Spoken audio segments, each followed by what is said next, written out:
છેલ્લા ઘણા દિવસથી આપણે પ્રાપ્તિના વિચારની ગોષ્ઠીમાં બાપાના મહિમાનો વિશેષ લાભ લઈએ છીએ.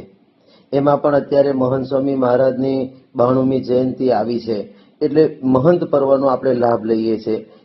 ગઈકાલે આપણે ગોષ્ઠીમાં વાત કરેલી કે આવા મોટા પુરુષ મળવા અતિશય દુર્લભ છે, અને એ ભગવાને દયા કરીને આપણને મહંત સ્વામી જેવા પુરુષની ભેટ આપી. અને એ પુરુષ આપણા દેહનું અને જીવનું ધ્યાન રાખે છે. તો આવા સાચા પુરુષ જો આપણું આટલું ધ્યાન રાખતા હોય, આપણી ખબર અંતર રાખતા હોય, તો એમના વચનમાં વિશ્વાસ કેમ ન આવે? એમ આપણે ગઈકાલે વાત કરી હતી. આજે એ વાતને થોડી આગળ વધારીએ તો શંકરાચાર્યજી વિવેક ચૂડામણીની અંદર કહે છે કે 3 વસ્તુ છે ને અતિશય દુર્લભ છે: મનુષ્યત્વમ, મુમુક્ષુત્વમ અને મહાપુરુષસ્ય સંશ્રય. 3 વસ્તુ. મનુષ્યત્વમ, માણસનો અવતાર મોંઘો, નહીં મળે ફરી, નહીં મળે ફરી, તુને નહીં મળે ફરી. માણસનો અવતાર મોંઘો, નહીં મળે ફરી. મનુષ્યત્વમ, માણસનો અવતાર મળવો ને એ અતિશય દુર્લભ છે. અને કદાચ ભગવાન દયા કરીને આપણને આ દેહ આપે તો પણ આ દેહે કરીને કરવાનું શું છે? તો મુમુક્ષુત્વમ, ભવસાગરમાં ભક્તિ હરિની ઉગરવાનો આરોજી, તેહ વિના ઉપાધિ બીજી વેઠ તરીકે ધારોજી. આ મુમુક્ષુતા આવીને એ પણ અતિશય દુર્લભ છે. કદાચ આ 2 વસ્તુ આવે, પણ ત્રીજી વસ્તુ છે ને એ તો અતિ દુર્લભ છે: મહાપુરુષ સંશ્રય. મોટા પુરુષનો આશરો થવો ને, મોટા પુરુષની પ્રાપ્તિ થવી ને એ ખૂબ કઠણ છે. કારણ પણ બ્રહ્માનંદ સ્વામી કહે છે, હોય સંત અનંત ફિરે જગ में, રહે દામ વામ તેની દ્રગ में, તું ભૂલીશ માં દોડે ભગવે, જડ બુદ્ધિ જીવ, જડ બુદ્ધિ જીવ. પ્રભુ પદને ઈચ્છે તો કર સંતનું પારખું, રંગ પીત પડે, રંગ પીત પડે, સોનું ને પિત્તળ નવ હોય એક સરખું. સાચા સંત મળવા ને એ અતિશય દુર્લભ છે. બાકી તો કે છે ને, કાગડો ને કોયલ રે રૂપે રંગે એક છે રે જો, એ તો વાણી તકી ઓળખાય રે. કાગડો ને કોયલ રે રૂપે રંગે એક છે રે જો. કાગડો ને કોયલ રૂપ રંગ બધું સરખું હોય, પણ કાગડો ક્યાં અને કોયલ ક્યાં? એમ સાધુ તો ઘણા બધા હોય, પણ સાચા સાધુ ઓળખાય અને એવા સાચા પુરુષ મળે ને એ અતિશય દુર્લભ છે. એ પુરુષની આપણને ઓળખાણ શાસ્ત્રોમાં સમજાવી કે સાધુ એમ ઓળખાય, હરિરસ પીવે સૌને પાય, સાચા સાધુ એમ ઓળખાય જી. સાગર જેવા દિલડા જેના કે દીના છલકાય જી. ઝરના ઘૂંટડા જીરવી જાણે, ઝરના ઘૂંટડા જીરવી જાણે, અમૃત સૌને પાય, સાચા સાધુ એમ ઓળખાય જી. આવા સાચા સાધુને ઓળખવા પડે, અને એ ઓળખાણ માટે મુક્તાનંદ સ્વામી આપણને અદભુત પદ આપ્યું યોગી બાપાની માલિકીનું કે હાજી ભલા સાધુ હરિ કી સાથ, તન કી ઉપાધિ તજે સોહી સાધુ. मान अपमान में एकता, सुख दुख में समभाव, अही के सुख अल्प है नहीं स्वर्ग लूचाव. तन की उपाधि तजे सोही साधु. हाजी भला साधु, तन की उपाधि तजे सोही साधु. અને મુક્તાનંદ સ્વામી કહે છે કે માન અપમાન મેં એકતા, સુખ દુઃખ મેં સંભાવ. મહંત સ્વામી મહારાજના આપણે સાક્ષાત દર્શન કરીએ છીએ ને તો મહંત સ્વામી મહારાજની આ મોનોપોલી છે. મહંત સ્વામી મહારાજની માલિકીનો ગુણ છે નિર્માનીપણું. 2018ની સાલમાં જ્યારે સ્વામી બાપાની 86મી જન્મ જયંતિ ભાવનગરમાં ઉજવાઈ એ વખતે સારંગપુરથી અમે સંતો મહંત સ્વામી મહારાજના દર્શન કરવા ગયા. સ્વામી બાપા હરિભક્તોને મુલાકાત મુલાકાત આપતા હતા અને એ વખતે અમે સંતોએ બાપાને દંડવત કર્યા અને હું જયારે દંડવત કરીને બાપા આગળ ગયો, મહંત સ્વામી મહારાજ બેઠા હતા અને બાપાનો હાથ પકડીને હું ભાવથી પ્રાર્થના કરતો હતો જન્મ જયંતિ નિમિત્તે. એ વખતે એક બાજુ મારી પ્રાર્થના ચાલુ હતી અને બીજી બાજુ સ્વામીએ ખબર ન પડે એમ મારો હાથ લઈ સીધો મહંત સ્વામી મહારાજે પોતાના માથા પર મૂકી દીધો અને મને કે આજે મને આશીર્વાદ આપો, બધા સંતો હરિભક્તોને હું રાજી કરી શકું. પોતાના જન્મ જયંતિના દિવસે હજારો હરિભક્તો સ્વામી બાપાના આશીર્વાદ લેવા આવ્યા છે, ત્યારે એક મારા જેવા સામાન્ય નાના સાધુને બાપા માથે હાથ મૂકીને કહે છે મને આશીર્વાદ આપો. અમે બધા LA હતા 2017ની સાલમાં અને એ વખતે સભા મંડપ અને મંદિર અને સ્વામી બાપાના ઉતારાની વચ્ચે લોન છે, એમાં હું સવારે કથા કરતો હતો અને એ વખતે મહાબળવંત માયા ઉપર હું નિરૂપણ કરતો હતો.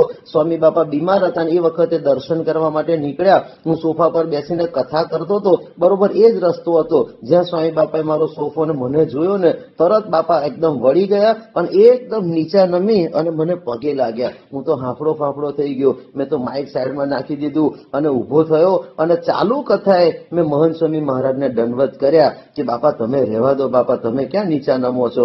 પણ સ્વામીને નીચા નમવામાં છે ને કોઈ દિવસ એમને દુઃખ લાગતું નથી. સારંગપુરની અંદર પાછળ ઝરૂખાની અંદર હું રોજ મુખપાઠ બોલતો હોઉં તો એક વખત સ્વામી બાપાને મુખપાઠ બોલતો હતો, હજુ તો ચાલુ કરું ને ત્યાં સ્વામી બાપા ઝરૂખામાં આવ્યા, એકદમ નીચા નમી ગયા કે હું તમારા બધાનો દાસ છું. પછી તો મેં બધાને ઘૂંટાયું કે આપણે બાપાનું આ ભાવના શીખવાની છે, પણ સ્વામી બાપાની અતિશય આ દાસ ભાવના છે. સંતોના ચંપલ લાઈનમાં હતા તો બાપા સંતોના ચંપલને પગે લાગ્યા. આવું નિર્વાણીપણું મહંત સ્વામી મહારાજના આપણને દર્શન થાય છે. તો એ મહંત સ્વામી મહારાજ નાના બાળકો જ્યારે મુખપાઠ બોલે ત્યારે તરત બાપા એમને નજીક બોલાવીને પગે લાગે. આપણો બધાનો અનુભવ છે જ્યારે અક્ષરધામમાં સ્તંભ પૂજન થયું અને એ વખતે બે બાળકો નિષ્કુળાનંદ સ્વામી અને બ્રહ્માનંદ સ્વામી બન્યા હતા. તો મહંત સ્વામી મહારાજ એ નાના બાળકોનો ચરણ સ્પર્શ કર્યો. તો આવા નિર્માણી આપણા ગુરુ છે. એટલા માટે મુક્તાનંદ સ્વામી કહે છે કે માન અપમાન મેં એકતા, સુખ દુઃખ મેં સંભાવ. સ્વામી બાપાને સુખે શું અનુદ્વિગ્ન મનાહા, દુઃખે શું વિગત સ્પૃહ. એને સુખ અને દુઃખ લાગતા જ નથી. અને એવા સંત માટે મુક્તાનંદ સ્વામી કહે છે સુખ દુઃખ મેં સમભાવ, અહી કે સુખ અલ્પ હે નહીં સ્વર્ગ લોચાવ. લાલચ લોભ હરામ હે ગ્રહે ન ગાંઠે દામ. આટલી મોટી સંસ્થાના બાપા ધણી છે છતાં પોતાના નામે 1 રૂપિયો રાખ્યો નથી. નારી નાગણી સમતજે રટે નિરંતર રામ, તન કી ઉપાધિ તજે સોહી સાધુ. બાપા આટલા બધા બહેનો બાપાની સેવા પૂજા કરતા હોય. આપણો સત્સંગ 60% તો બહેનોનો સત્સંગ છે, છતાં પણ કોઈ દિવસ સ્વામી એક નજર કરીને બાઈઓ તરફ જોયું નથી. ગોંડલમાં સ્વામી બાપાનો ફોટો પાડવાનો હતો અને કેમેરામેનોએ કીધું કે સ્વામી સામે જુઓ સામે જુઓ, પણ બાપા નીચી નજર રાખીને ઉભા રહ્યા. પછી બહેનો તો 50 ફૂટ દૂર હતા, પણ છતાંય બહેનોની સામે હતા એટલે બાપા જોતા નતા. આવી નિષ્કામીપણું સ્વામી બાપાના જીવનમાં આપણને દેખાય છે. કે સ્વામી બાપાને ઘણીવાર પૂછ્યું પ્રમુખ સ્વામીને કે સ્વામી તમને સ્ત્રીનો સંકલ્પ થયો છે? સ્વામી કે ત્રિકાળમાંય. એ જ અનુભવ આજે મહંત સ્વામી મહારાજની અંદર પણ થાય છે કે નારી ના ગણી સમતજે રટે નિરંતર રામ.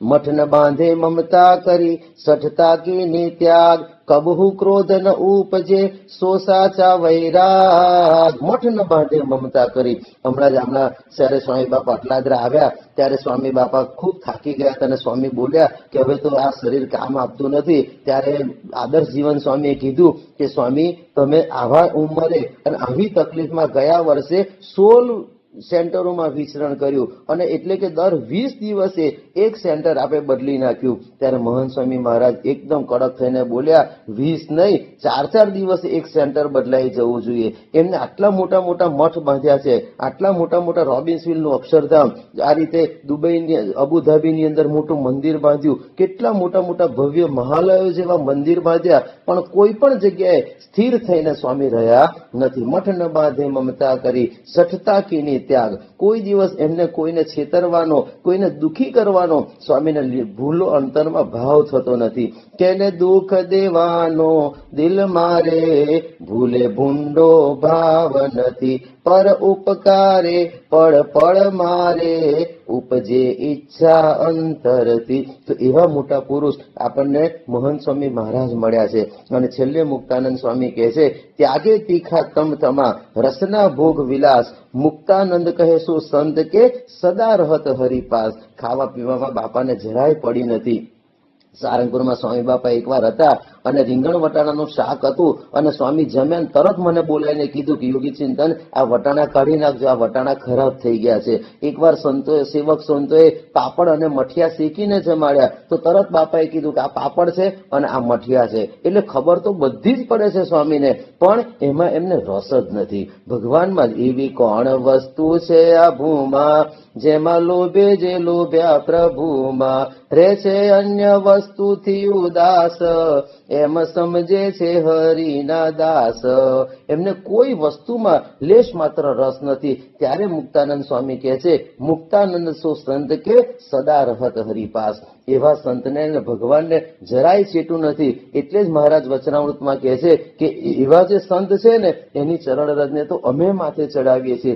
એવા સંતનું દર્શન થયું ત્યારે એમ સમજવું જે મને સાક્ષાત્કાર ભગવાનનું દર્શન થયું. એવા સંતના દર્શનને તો મહારાજ કે અમે ઈચ્છીએ છીએ, પણ આ નિષ્કામ નિર્લોભ આવે છે જે ગુણો છે એ સંતની અંદર ભગવાન સાક્ષાત રહેલા છે.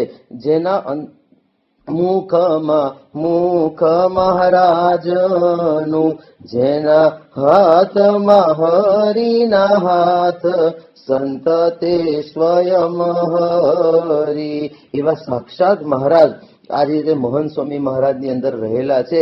એ મહંત સ્વામી મહારાજ આપણી જોડે રમે જમે, આપણી જોડે બોલે ચાલે, આનંદ કરે, એ કેટલી મોટી વસ્તુ કરી. મહારાજના વખતમાં મહારાજ જેમ સુખ આપતા ને એવું જ આજે મહંત સ્વામી મહારાજ પણ આપણને સુખ આપે છે. એનો સાક્ષાત મને અનુભવ થયો છે. એની બે ચાર પ્રસંગોની વાત કરું. આટલા મોટા સ્વામી બાપા એમને જયારે લંડનની અંદર શરદ પૂનમ હતી અને હું તિલક ચાંદલો કરવા માટે ગયો તો એક તો સવારનું ઠંડુ વાતાવરણ, એમાં મેં બાપાને તિલક ચાંદલો કરતો હતો ને તો બાપાને તિલક કરી અને પછી ચાંદલો કર્યો. પણ કેવું કે બાપાનું તિલક છે ને સફેદ હતું એ વખતે, એટલે ઉઘડે ને ત્યાં સુધી ખબર જ ન પડે તિલક ક્યાં છે ને ચાંદલો ક્યાં છે. એ વખત મેં સ્વામીને સવારમાં કીધું સાહેબ હવે તમે મને ચાંદલો કરી આપો. એટલે બાપાએ મને ચાંદલો કર્યો એટલું વાંધો નહીં, પણ બાપા મને કે આ તિલક ક્યાંથી કરશો? મેં એ હવે તમે કરો. તો સ્વામી હવારના પોરમાં જાતે તિલક ઘસ્યું અને મને તિલક કર્યું. મને તિલક ચાંદલો બધું કર્યું ને હું પ્રાર્થના કરતો હતો. ત્યાં મેં જોયું કે બાપાના ચાંદલો અને તિલક એકદમ ઉઘડ્યા છે, તો તિલકની બહાર ચાંદલો જતો રહ્યો. એટલે મેં કીધું મુનિ ચિંતન સ્વામીને કે આ તો ચાંદલો બહાર જતો રહ્યો છે, કે હવે આપણે શું કરીશું? શરદ પૂનમ છે, બહાર જઈશું તો લોકો બોલશે આપણને. એટલે પછી મુનિ ચિંતન કે તું કે હું કશું કહેવાનું નથી. એટલે મેં સ્વામીને કીધું બાપા આ ચાંદલો થોડો બહાર આવી ગયો છે. એટલે હવારના પોરમાં સ્વામી આમ બહાર ઠંડક પણ અંદર ગરમી પકડી લીધી. આવા નવા બધા ભેગા થયો છે ને એક તો આ કરાયું ને આ કરાવવાનું મોડું થાય, હાલો જલ્દી ભૂસો ફરી કરો. એટલે ફરી મેં તિલક કરી અને ફરી ચાંદલો કર્યો. અને બાપાને એ વખત હું બોલ્યો કે બાપા કેટલા પરફેક્શન વાળા છો, તોય આપ અમને સેવા આપો ને આમ. બાપા તો બધું બરોબર છે, સારું છે, ઉભા થાવ એમ કરીને ઉભા થયા. અને ઉભા થયા ત્યાં મુનિ ચિંતન મને કે ચાલો આજે બાપાને ગાતરી ઉઠાડવાનો તું જ લાભ લે. અને મેં બાપાને ગાતરી, એક તો બાપા ઉતાવળમાં વાતાવરણ ગરમ હતું, મેં ફટ દઈને ગાતરી લીધું. કોઈ દર આપણને અનુભવ નહીં એટલે બાપાને ગાતરી ફટ દઈને ઉઠાડ્યું. જેવું ઉઠાડ્યું ને તો બાપાના ચાંદલા ઉપર, જેવું ચાંદલા ઉપર ગયો ને ચાંદલો ભૂસાઈ ગયો. અને ફરી પાછો ચાંદલો ભૂસાયો ને એટલે હું પાછો ગભરાયો. એટલે મેં કીધું આ તો ફરી પાછી રામાયણ થઈ. મુનિ ચિંતન કે હવે તું કે હું કઈ બાપાને કહેવાનું નથી. ફરી પાછું મેં સ્વામીને સમજાયા કે સ્વામી આ ચાંદલો ફરી ભૂસાઈ ગયો છે. સ્વામી એવા પાછા હવારના પોરમાં પાછા ફરી પુણ્ય પ્રકોપ ઠાલ્યો. ફરી પાછો ચાંદલો લૂસ્યો અને ફરી ચાંદલો કર ફટ દઈને બાપા ત્યાંથી બહાર નીકળી ગયા. તો આવા મોટા પુરુષ પણ છતાંય આપણને લાભ આપવામાં ક્યારેય પોતે પાછી પાની કરતા નથી. એકવાર સારંગપુરથી સ્વામી બાપા વિદાય લઈ અને બીજા મંદિરે બીજા સેન્ટરમાં જવાના હતા. ત્યાં છે ને બધા સંતો સર્વસ્વમાં પાડા પડીને સૂઈ ગયા કે આ કૃષ્ણનો રથ અમે રોકીએ છીએ, અમે તમને જવા દઈશું નહીં. અને સ્વામી બાપા બહાર નીકળ્યા અને બાપાએ જોયું કે આ સંતો બધા આડા સૂઈ ગયા છે. બાપા કે જો અમને જવાની અનુમતિ આપો તો અમે આગળ વધીએ. બાપાને બધા સંતોએ કીધું બાપા અમે તો ગોપીઓની જેમ આડા પડ્યા છે. બાપા કે ના ના, રુચિ સમજીને તમે ઉભા થઈ જાઓ. એમ કરીને ઉભા થયા. પછી સ્વામી બાપા એટલું કર્યું ને તો વાંધો નહીં, પણ આગળ જઈને કોઠારી સ્વામી, જ્ઞાનેશ્વર સ્વામી ને બધા સંતોને શું કીધું, આ તો બધા ઉભા થઈ ગયા, પણ ઓલો હોત ને તો ઉભો ના થાત. એટલે બધાના મનમાં થયું કે ઓલો કોણ. એ વખતે સદાનંદ સ્વામી જોડે બાપા ગમત કરતા, એટલે બધાએ પૂછ્યું બાપા સદાનંદ, તો કે ના એ નહીં ઓલો. પછી આગળ બીજાને પૂછ્યું કે સ્વામી આ, તો કે આ નહીં ઓલો, આ નહીં ઓલો. એમ કરતા કરતા ઓલો ઓલો હાલે, પણ કોણ ઓલો ને એ કોઈને ખબર પડી નહીં. એમ કરતા કરતા સ્વામી બાપા મંદિર ઉપર પધાર્યા અને હું એક ખૂણામાં ઉભો હતો અને સ્વામી બાપા ઉપર મંદિરમાં અંદર ખંડમાં દર્શન કરવા જતા હતા. અને સ્વામી બાપા આમ કરતા કરતા બધા બોલતા હતા ઓલો કોણ, ઓલો કોણ. અને એ વખતે સ્વામી બાપા ફરતા ફરતા મારી આગળ આવ્યા. મારી આગળ એકદમ મારી પેટમાં આંગળી એકદમ ઘુસાડીને બાપા કે હું જે કહું છું ને એ આ ઓલો, આ ઓલો, આ હોત ને તો ક્યાંય ખસત નહીં. એમ કરીને સ્વામી બાપા રૂમમાં ઠાકોરજીના દર્શન કરવા માટે ગયા. પછી મને આખો પ્રસંગ ખબર પડી કે બાપા શું કહેવા માંગતા હતા. એટલે સ્વામી બાપા આવા મોટા પુરુષ છતાં આપણને આવું નાની નાની વાતોની અંદર એટલું બધું સુખ આપે. પોષી પૂનમના દિવસે એક વખત અમે અહીંયા આગળ કાર્યકરોની શિબિર ચાલતી હતી અને એ વખત અમને એમ વિચાર આવ્યો કે આપણે હવે આ વખતે શાકોત્સવનો લાભ લઈએ. અને સ્વામી બાપા ચીકુવાડીની અંદર શાકોત્સવ કરવા માટે આવ્યા. બધા જુદા જુદા કઢૈયાની અંદર બધું શાક રીંગણાનું ગોઠવેલું. એકમાં બાપાએ વઘાર કર્યો, એકમાં રીંગણા પધરાવ્યા, એકમાં બાપાએ હવેજ નાખ્યો અને એકમાં બાપાએ સરસ આ બધું રસ ને આ બધું કરીને સ્વામી બાપા બધું ભેળવતા હતા, બધું કર્યું. અને એટલું બધું સરસ ને ત્યાં આગળ છે ને પૂજ્ય ભદ્રેશ સ્વામી બધી વાતો કરતા હતા કે આવી રીતે મહારાજે હળદર વાળા હાથ કરી અને બધાએ મહારાજના હળદર વાળા હાથ થયેલા ને હળદર વાળા હાથ ધુવેની જે ધોતીએ એ બધી સુંદર વાતો કરી. અને એ બધું કરતા કરતા સ્વામી બાપા બધું પતાવી રોટલો હાથમાં લીધો અને બધાને ખૂબ આનંદ કરે. સ્વામી બાપા ઉતારે જતા હતા ને ત્યાં ઉતારે જતા જતા સ્વામી બાપા મને જોઈ ગયા. મને કે અહીંયા આવો એમ કરી અને હળદર સ્વામીને એક સરસ તજનું મોટું લાકડું હતું, તજના લાકડા વડે હળદર સ્વામીએ લીધી અને કે જો અમે અમારા ધોતિયા તો નથી બગાડ્યા પણ અમે તમારા બગાડ દઈએ. એમ કરી સ્વામી બાપાએ મારા માથા ઉપર હળદર આખી વેરી. અને પછી તો સભા મંડપની પાછળ છે ને મને વિચાર આવ્યો, મને એકલાને બાપાએ લાભ આપ્યો, રસોડાના બધા સંતોને બાપા લાભ આપે, તો બધાની ઉપર સ્વામી બાપા થોડી થોડી થોડી થોડી હળદર વેરતા હતા. પછી તો કઢૈયામાં પેલા તબાસરામાં એટલી બધી હળદર હતી ને તો સ્વામી બાપાના મનમાં વિચાર આવ્યો અને સંતોને તો બધાએ ભેગા થઈ અને આખું હળદરનું આખું જે તબાસરું હતું ને મારી પર રેડી દીધું અને આખો હળદર વાળો મને કરી દીધો. તો આવું પણ અપરંપાર સુખ મહંત સ્વામી મહારાજ ઘણી વખત આપે. 2017ની સાલમાં પ્લેનમાં હું સ્વામી બાપા સાથે બેસતો. પ્લેનમાં બાપા આરામ કરે અને એ વખત સ્વામી બાપાને લઘુ પાણી કરવા જવું હોય, બધા સેવકો આરામમાં હોય તો હું બાપાને જગાડું ને બાપાને બાથરૂમમાં લઈ જાઉં ને એવું કરું. ત્યાં બાપા એકવાર લઘુ પાણી કરવા જવું હતું ને બધું બાપા ઉભા થવું હતું એટલે બાપાને મોજા કાઢવા હતા. તો મને કે બાપા કે આ મોજા કાઢો. એટલે મેં છે ને મોજા કાઢવાનો પ્રયત્ન કર્યો અને જેવા મોજા કાઢવા ગયો ને તો મારો નખ છે ને એ સ્વામી બાપાને એકદમ વાગ્યું. એકદમ બાપા આમ ચમકી ગયા. અરે ધીમે ધીમે કરો. મેં સ્વામી આ તો ધીમે સ્વામી કે નખ વાગ્યા છે ખબર નથી પડતી. એમ કરીને સ્વામી પાછા ત્યાં આગળ ગરમ થઈ ગયા. અને એકવાર સ્વામી બાપા બધું પૂરું કરી અને લીટર લખતા હતા. લીટર લખવાનું પૂરું થયું એટલે મેં બાપા લઈ લો તો કે ના બધું તમે શાંતિથી લેજો, ઉતાવળ ના કરતા. અને પછી હું છે ને ઉતાવળ્યો સ્વભાવ મારો એટલે ફટફટ બધું લઈને બધું ભેગું કરતો હતો ને ત્યાં પડ્યું. ત્યાં પછી ફરી પાછા બાપા પ્લેનમાં ગરમ થયા. આવા નવા બધા ભેગા થયા. આમ ન કરાય, લાવો તમને શીખવાડું. એમ કરીને બાપાએ ફરી પાછું પેડ ભેગું કર્યું અને કાગળ વાળ્યો. કાગળ એક બાજુ મૂક્યો. મને કે આવી રીતે કરવું હોય ને તો સેવા કરવાની. એમ કરીને બાપાએ ત્યાં આગળ પણ પ્લેનમાં લાભ આપ્યો. આવો તો ઘણી બધી વખત આપણી કઈ નાની મોટી ભૂલો હોય તો સહન કરીને પણ બાપા આપણને સુખ આપતા હોય. અને હમણાં જે આ વખતે બાપા સારંગપુરમાં આવ્યા એ વખતે છે ને રોજ હું બાપા આગળ મુખપાઠ બોલું. બાપા જયારે મંદિરના દર્શન કરી ઘનશ્યામ મહારાજના ખંડવામાંથી રેમ્પ આગળ જાય ને તો રોજ હું મુખપાઠ બોલું. તો આ વખતે છે ને પહેલેથી જાણે બાપા નક્કી કરીને જ બેઠા હતા કે હું મુખપાઠ બોલું ને કોઈ દિવસ મારી સામે રિસ્પોન્સ આપે જ નહીં, સામે જુએ જ નહીં. એટલે મને પણ એમ થાય કે હારું આપણે રોજ બોલીએ છીએ ને બાપા બોલતા કેમ નથી, રિસ્પોન્સ કેમ નથી આપતા. પણ એક વખત સ્વામી બાપા બપોરે ભોજન લેતા હતા ને ભોજન લીધા પછી સંતોની સભા ચાલતી હતી. એ વખતે સ્વામીએ યાદ કર્યું અને સ્વામીએ કીધું, અમે હું ને આદર્શ જીવન સ્વામી બધા ગમ્મત કરતા હતા અને ગમ્મતમાં મહંત સ્વામી મહારાજે મને કીધું કે જો તમે આવું બધું કરો ને એટલે જાણી જોઈને હું તમને રિસ્પોન્સ આપતો નથી, અને જો હું રિસ્પોન્સ નથી આપતો તો તમે આટલી કુદાકુદ કરો છો તો રિસ્પોન્સ આપું તમે કેટલાક ઉછળીને ફરો, એટલે જાણી જોઈને હું તમારી સામે જોતો નથી, જાણી જોઈને હું તમને બોલાવતો નથી. તો જો આ બધું જે કરે છે ને નાની નાની વાતમાં પણ બધું આપણું ધ્યાન રાખીને સ્વામી બાપા બધી ક્રિયાઓ કરતા હોય છે. પણ ટૂંકમાં આવું અપાર અપરંપાર સુખ, અલૌકિક સુખની લાણ આજે મહંત સ્વામી મહારાજ પણ કરે છે.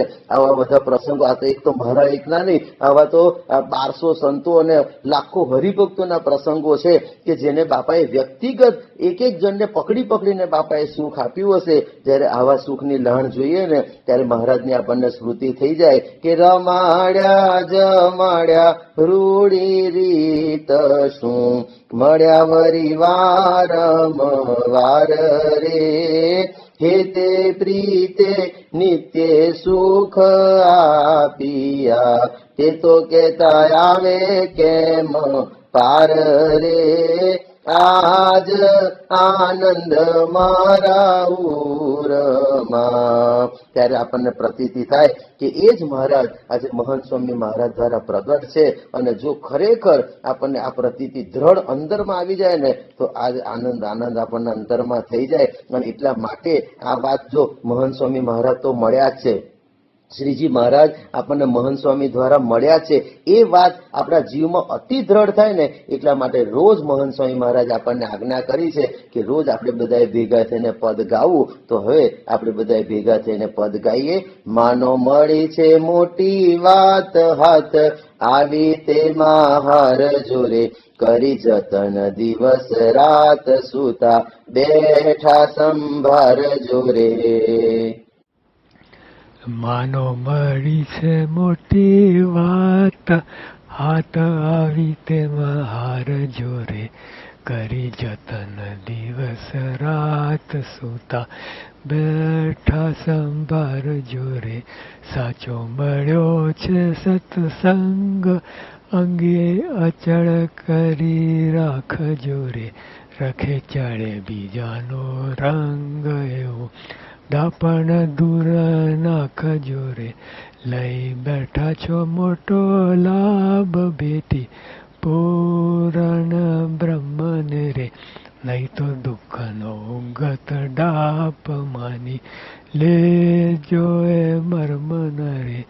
આજ પામ્યા છો આનંદ વામ્યા દારુણ દુઃખન રે, એમ કહે નિષ્કુળાનંદ રખે મુક્તા એવા સુખન રે.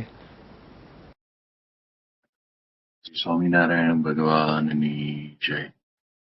આપણને છેલ્લા 2 દિવસથી પ્રાપ્તિની ગોષ્ઠીની અંદર પૂજ્ય યોગી ચિંતન સ્વામી આપણને ખૂબ સુંદર આપણને વિચાર, વિશ્વાસ અને કૃતાર્થપણા એની જે રીત છે,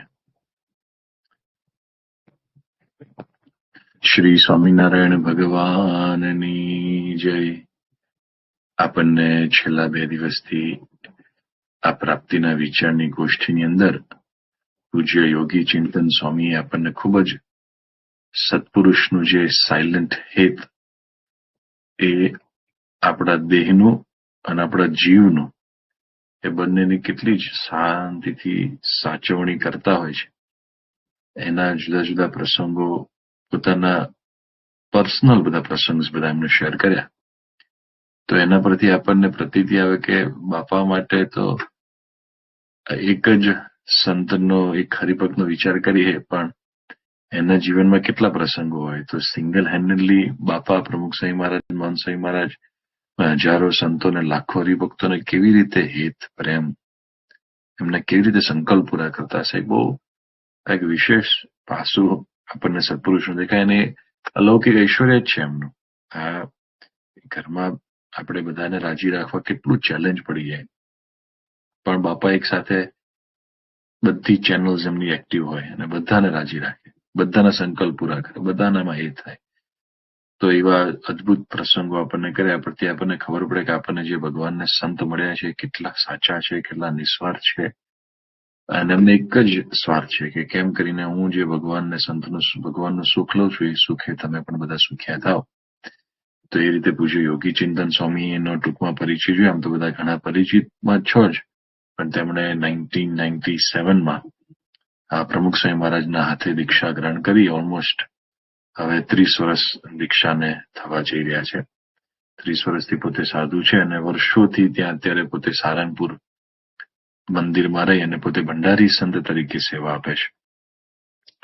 પૂર્વાશ્રમમાં તેઓ ભણ્યા નથી, 10 ધોરણ સુધી લગભગ ભણ્યા અને પછી મહંત સ્વામી મહારાજ એમને સાધુ કરવા માટે લઈ આવ્યા હતા. પણ એટલું બધું આમ કહેવાય ને કે ત્યાંનું સારંગપુરનું જે વ્યવહાર છે બહુ મોટો પહોળો વ્યવહાર છે. રોજનું તમે એવરેજ ગણવા જઈએ તો 10 થી 15,000 લોકો જમતા હશે. વીકેન્ડ્સની અંદર તો વધી જાય, ઉત્સવ સમયમાં તો એથી વધી જાય. કારણ કે બધો ત્યાં તમે જુઓ તો અમે સંત તાલીમ કેન્દ્ર ચાલે, એમાં હંડ્રેડ્સ ઓફ સંતો, પછી આપણું વિદ્યા મંદિર ચાલે, એમાં થાઉઝન્ડ્સ ઓફ વિદ્યાર્થીઓ, પછી આપણા બધા સ્ટાફ મેમ્બર્સ, એમાં પણ થાઉઝન્ડ્સ પ્લસ થઈ જાય. પછી આપણે તમે જુઓ તો ત્યાં સારંગપુરમાં સંસ્કૃત મહાવિદ્યાલય ચાલે છે, પછી યુવા તાલીમ કેન્દ્ર પણ ચાલે છે. પછી નાના મોટા જે બધા હરિભક્તો યાત્રાળુઓ રોજ આવતા હોય એમ કરવા સંખ્યા જણાવજો તો 10-15,000 થી પણ વધી જતું છે. પણ એ રોજ એમનું બપોરે, સવાર, બપોર, સાંજ 3 ટાઈમ જમવાનું બનાવવાનું. પણ એટલું શાંતિથી પોતે પોતાના હાનિકની અંદર, પોતાના નિયમ ધર્મની અંદર, અને પોતે કારણ કે ત્યાં તો સારંગપુરમાં તો 5-7 આરતીઓ થાય દિવસની. એ બધી આરતીઓ ભરવાની, એમાં નિયમિત કથા વાર્તા થાય, કથા નિયમિત માનસી થાય, ચેષ્ટા થાય. આ બધો સમય કાઢીને પાછળ વિશેષ પૂજ્ય યોગી ચિંતન સ્વામી સ્મૃતિ મંદિર છે, શાસ્ત્રીજી મહારાજનું પ્રમુખ સ્વામીનું સ્મૃતિ મંદિર, ત્યાં નિયમિત પ્રદક્ષિણા કરવા જાય લોકો હરિભક્તોની સુખાકારી માટે અને સંતોની પણ સુખાકારી માટે. એટલે આટલા બધાની વચ્ચે આટલો બધો વ્યવહાર સંભાળે એની વચ્ચે પણ પોતાનો જે નિયમ ધર્મ, પોતાનું જે આહનિક એ બહુ અકબંધ રાખ્યું છે. તો અમે સારંગપુર હતા ત્યારે જોયું પણ છે. પોતાને આટલી શારીરિક તકલીફ છે પણ કોઈ દિવસ ગણકારી જ નથી અને સેવા ભક્તિ કરતા જ રહ્યા છે. મહંત સ્વામી મહારાજ અને પ્રમુખ સ્વામી મહારાજ સાથે એમનો અલૌકિક સંબંધ છે. વિશેષ પ્રસંગો બહુ જ એકદમ યુનિક પ્રસંગો, અને બાપા પણ એમને જોઈને ખીલે, એમને લાભ આપે. એટલે ખાસ વિશેષ તો મહંત સ્વામી મહારાજ અને પ્રમુખ સ્વામી મહારાજ અતિશય કૃપાપાત્ર એવા પૂજ્ય યોગી ચિંતન સ્વામીનો આપણે ખૂબ આભાર માનીએ છીએ. ભવિષ્યમાં પણ પોતે લાભ આપણને આપે એવી પ્રાર્થના કરશું. ગુણાતીતમ ગુરુમ પ્રાપ્ય બ્રહ્મરૂપમ નિજાત્મના વિભાવ્યદાસ ભાવેન સ્વામિનારાયણમ ભજે. શ્રી સ્વામિનારાયણ ભગવાનની જય. જય સ્વામિનારાયણ. આવા જ વિશિષ્ટ પ્રસંગો સાંભળવા માટે કૃપા કરીને લાઈક કરો, તમારા વિચારો કમેન્ટમાં શેર કરો અને અમારી ચેનલને સબસ્ક્રાઇબ કરવાનું ભૂલશો નહીં.